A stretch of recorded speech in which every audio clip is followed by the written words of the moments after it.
Phase 2, I think, is our bread and butter. This is if you take any action steps, it should all be about this right here. Okay. So I'll spend a good amount of time talking about this probably because it's the most important. Phase 2, we're still on the left side of our quadrant. So people in the industry.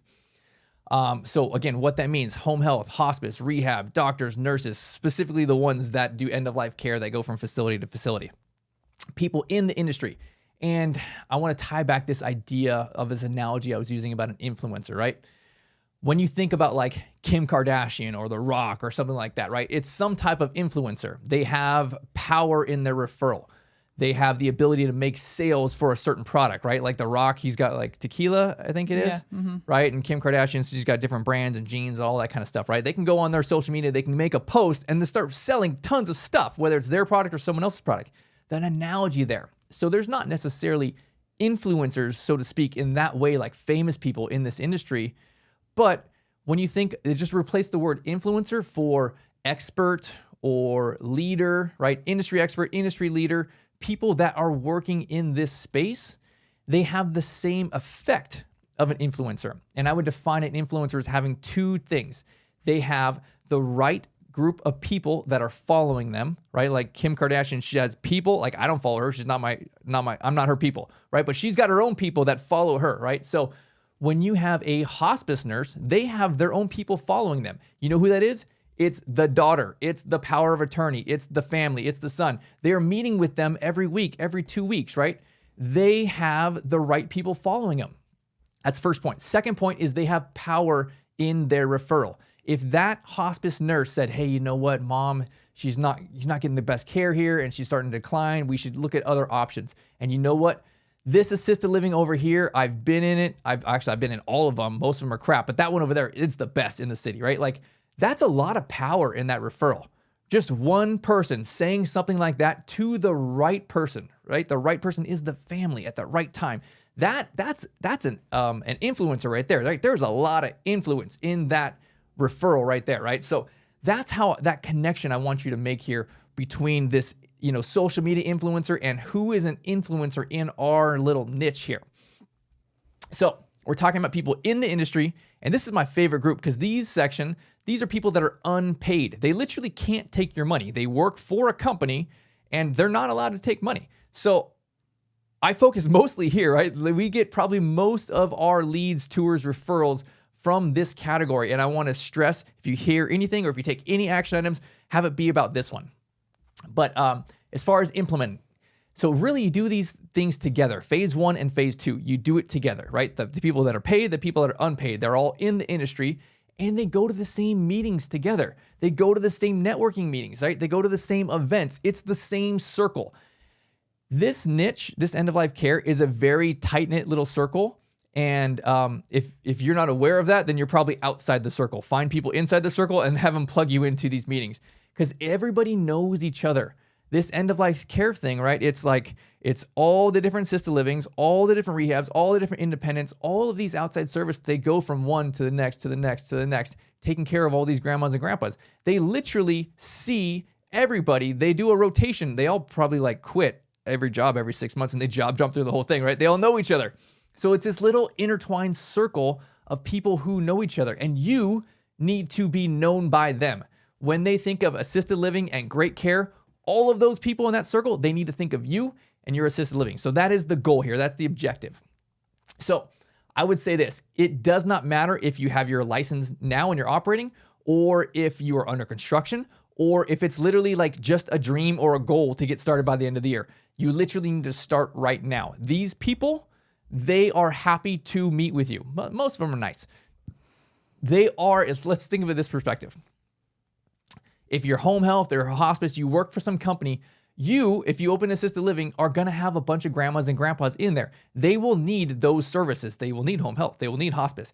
Those people, you have their future customers. Even though you haven't opened yet, if you open in 9 months from now, they're coming into your building. They want a signed contract from you. They do want to go with you to coffee or walk through your project or see your assisted living, right? And if you don't have an assisted living yet, you know what you have? You have a heart and you have a vision. If you want to make a difference, then just share that. That's all we did, honestly. Like, we didn't have a building yet. It looked like it was all tore up. It was demoed. We didn't really have anything going on yet on our first one. And all we did is we just said, hey, you know what? We don't know much about this yet. We're still learning, but we have a heart to make a difference. We want to love on some grandmas. And they were excited for that because honestly, this industry is full of people who are burnt out, jaded, and like, it's just kind of dark and depressing, honestly. Like, it's kind of nasty in there. And if you come in with just fresh energy and light and love, like, people are attracted to that. They're like, all right, cool. Well, you know, I hope you do well. I'm not sure if you're going to make it, but you know what? I like that guy. Like, let's follow back up with him. So they are excited to meet you. They do want to meet with you at your assisted living, or if you don't have one yet, just at a coffee shop. So here are some examples, right, for action items for you, okay? RNs, PAs, MDs. So, and when I say that, I don't mean like MDs. I don't mean like doctors, like at their own doctor's office with their own practice. There are people in this rotation that go from, you know, assisted living to rehab to independent, et cetera, during the circle. That's what I mean. Just the nurses and the doctors that make the circle, make the rounds, right? Get to know them, ask for who they are, build those relationships. You will need a house doctor. The doctors will want to meet with you. They want to get paid, right? Like, everyone wants to meet you. So same with the hospice companies. Hospice, they have marketing people on staff. Hospice has nurses, hospice has shower aides, hospice has chaplains, and then they also have people who don't take care of people at all. They are literally just there for marketing. If you probably know what I mean. If you have an assisted living, they knock on the door, like, they don't make an appointment. They just knock on the door. They bring like this little goodie basket with pencils and chips and cookies, and it's like, I don't know what I do with this thing, but okay, thank you for coming. And they're always every week or two, right? Like, I'm knocking on the door. Hey, we're with such and such hospice. Will you just think of us next time you need some new hospice company? They're literally there all the time, just going around and just trying to build relationships with people. This is exactly what your job is. You build relationships with those people. You want to know where the meetings are? Ask that person. That's their job, to be at all the meetings. You want to know who the most networked person in this industry is? Ask that person. Like, who knows everyone? Who should I meet with that can plug me into this little niche, this little circle, right? Just because you don't know that circle is there, it's still there. You just need to find people in the circle and ask them who else is in this circle and introduce you. Same with the home health people. Independent livings are another fantastic one, because think of this. You have all these grandmas in there. They are living on their own. They're taking their own medications. They're walking down to the cafeteria on the first floor, right? Like, as they decline and when they cannot walk anymore, or when they stop taking their medications, right? Like, sometimes they don't get found for 2 or 3 days, or they'll have like 2 weeks worth of medications in their pocket. The manager or whoever's running that place, it is their job to take care of that grandma, right? That person knows that they cannot provide that care anymore in that independent living, and they need to provide the next level of care, right? Whether it's assisted living, whether it's memory care, you want to be the one person they say, hey, you know what, family, I see that mom, she needs more care. I don't think she can stay here anymore. It's not safe for her. What do we do? That's what the family's asking. Where do we go? The answer is you, right? If you have not met that person, you are doing yourself and that person a disservice. Think of it from this perspective. Your job is to make their job easier. They're mostly all employees, okay? They want to have an easier job. If you can provide more resources for them, if you live in this area, if you have this kind of price point, if you want private rooms, if you want shared rooms, whatever it is, here's what we do. We provide the best of best care. We may not be the best building. We may have the best heart, right? Whatever it is, right? You need to build those relationships. They want to meet you. You are another resource for them to provide. Same with other assisted livings. If you provide end-of-life care or memory care, and there's another assisted living nearby that does not, what happens when those residents decline more and need more care? They have to move them out, right? Like, you want to be the person they move to. You want to have a relationship with those people. So there's so many different people. Honestly, we went through this exercise and we came up with a massive list of so many different companies and positions, and it was guys like 30 or 40, right? So I call this strategic 20, but kind of if you had 5 in each column of the 4 different phases. But honestly, like, if you just hit this and the placement agents, it would be no problem. You could blow up a wait list. You could be full. You can increase bed prices. Don't even worry about 3 and 4 yet. But nonetheless, like, this is what I want you to take away as far as a lesson here. Yeah, I wanted to add something on this. I think coming from real estate, so our background is in real estate, and coming from real estate industry to healthcare was kind of an interesting transition. And what I loved about it was that I can come in, like what Brett said, with like our fresh approach.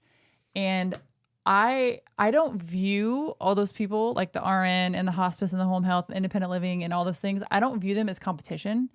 And I think the industry itself kind of has that persona or aura of like, oh, you're another assisted living, you're competition. I can't talk to you. And I don't have that approach. I have that approach is like, we're really in this to give the best care to these grandparents. And that's really what it's about. Like, it's not about your ego and your insecurity about me trying to steal your staff or your residents or anything like that. It's not about that to me. And so I think if you have that approach of you being genuine, you showing your heart to these people, they're going to like you. You know why? Because that stands out and that's different within this industry. And so I would take that approach when you're meeting these people. Like if you're going to be walking through their assisted living or you're going to be walking through the rehab, take the approach of like, how can I help you? What do you need? And if you ask that question to them, they're going to be dumbfounded. They're not even going to know how to answer that. They're going to be like, what? Like, you want to help me? So take that approach of service, not just within your home, but within the industries as well, within the other, I should say, outlets of the RNs and the hospices and the home healths and the other assisted livings. Just ask them how you can help them. And that's going to make a huge difference for them. And they're going to want to refer you. So we're going to transition now to the backside of this quadrant here, right? So we talked about the left side. We talked about people in the industry. Next, we're going to talk about people that are not in the industry. So I call these people in the community. That's literally every person that's not on the list. So that's like 99.9% of the people, right? Everyone who lives in your city, in your county, in your area. There's tons and tons of people.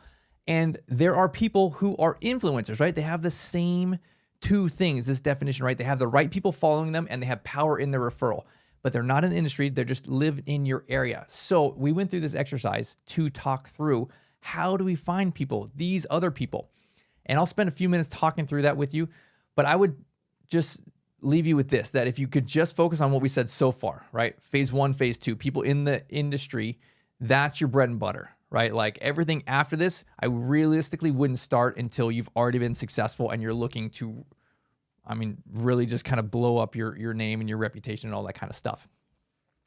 So Laura is a master at this, and she is known by everybody, the mayor and the city council, and everybody comes over and gets all excited about her and all that kind of stuff. Okay. That's a little extreme, but well, okay. Maybe. All right, so let's talk about this. Who are the influencers in your city? And so I would say this. Let's first start with who is your ideal customer? And for us, right, we're end of life, and most of our grandmas are 85 to like 100 years old. And that person is not our ideal customer. Our ideal customer is usually their child, usually their daughter, right? And if they're 85, 90 years old, this person is 20 to 30 years younger than that. So it's usually about 50 to 70-year-old female. That is our ideal customer.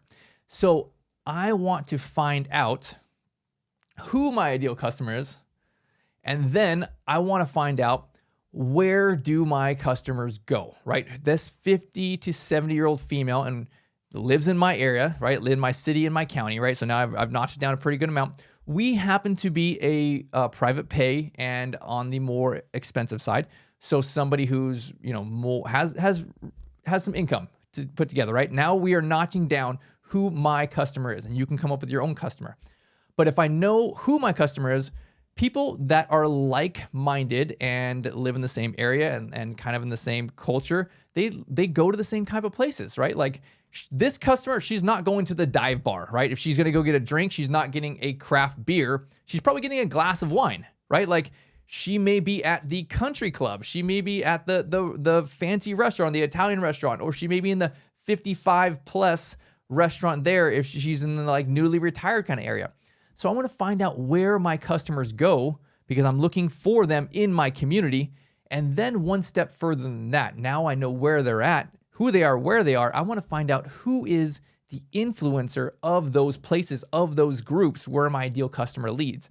So think of influencer, think of leader, think of group expert, the most network person in the room on these areas. That was kind of the activity going through these 3 questions to get us to this kind of exercise. So like I said, we kind of figured this out on our own and fumbled through it over a couple years. And so here was one of the aha moments that I had. We're kind of going through this and be like, oh man, like we're doing great. We figured out who are our ideal customers. We found out where they hang out. And we started having meetings at like the restaurant at the 55 plus golf course, right? When we do our weekly meetings, instead of having it Platinum, we'd go over there for the sake of like, oh, let's go and see if we can meet with some potential customers, some potential daughters, right? Like we were going where they were going. Pretty good idea. As we got better at this, so I had this aha moment, right? Okay, instead of a good idea, let's have this great idea of how do I find the leader, the influencer in those areas? How do I sell one person? And when I say sell, I mean like share our heart to, tell what we do, come in and tour our assisted living, like show that we are providing the best care, right? Like how do I sell or show that one person who is the leader of this group or community of my similar customer? If I can sell that one person or prove to them that we are the best option in our area, they have the power, they have the influence, they already have the right followers, right? They may be the leader of a bunch of these ideal customers, and they may have a women's Bible study. They may be part of like lots of different things. I'll give some examples here in a minute. But they have the followers and they have the power in their referral. They have the authority in there. So that became our approach. Let's take this idea that we were using for the industry side and let's make it applicable or translate it over to the community side, because there's literally like 1,000 times more people on the community side.